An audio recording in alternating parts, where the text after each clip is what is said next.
আসসালামু আলাইকুম।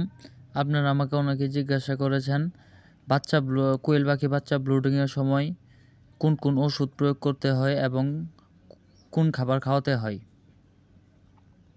কোয়েল পাখির বাচ্চা যখন প্রথম দিন আপনারা গ্লুকোজের পানি খাওয়াবেন এবং তৃতীয় দিন খাওয়াবেন লাইসোবিট খাওয়াবেন 1 লিটার পানিতে 1 গ্রাম করে এবং চতুর্থ দিন থেকে দেবেন রেনামক্স, সেফা-1 এবং থায়োবিন।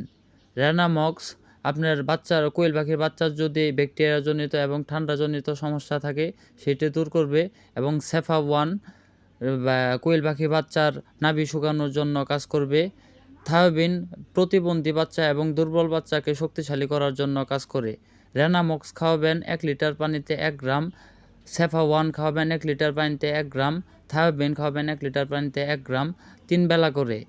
যতদিন ব্লুডিং থাকবে ততদিন এই ওষুধগুলো চলতেই থাকবে।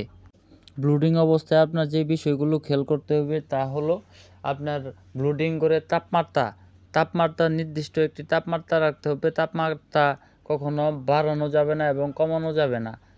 তাপমাত্রা যদি বেড়ে যায় তাহলে আপনার কোয়েল পাখির বাচ্চা ঠান্ডা লাগতে পারে এবং তাপমাত্রা যদি কমে যায় সেই ক্ষেত্রেও আপনার বাচ্চার ঠান্ডা লাগতে পারে।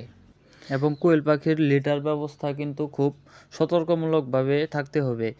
ব্লুডিং করে লিটার 1 দিন 2 দিন পর পরিষ্কার করতে হবে এবং 5 দিন বয়সের পর থেকে নিচে তুষ অথবা চিটা অথবা কাঠের ভুসি দিলে পরে ভালো হবে।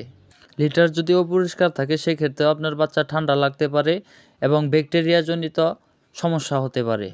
আর কোয়েল পাখির জিরো বাচ্চা থেকে শুরু করে 13-12 দিন পর্যন্ত নারিশ কোম্পানির সোনালি স্টেটার খাদ্য গুঁড়া করে খাওয়াতে হবে। ইনশাল্লাহ এই নিয়মগুলো যদি আপনার পাখিগুলোর ক্ষেত্রে আপনি ফলো করেন, ইনশাল্লাহ আপনার পাখিগুলো আমার পাখিগুলোর মতো সুস্থ থাকবে এবং দ্রুত বেড়ে উঠবে।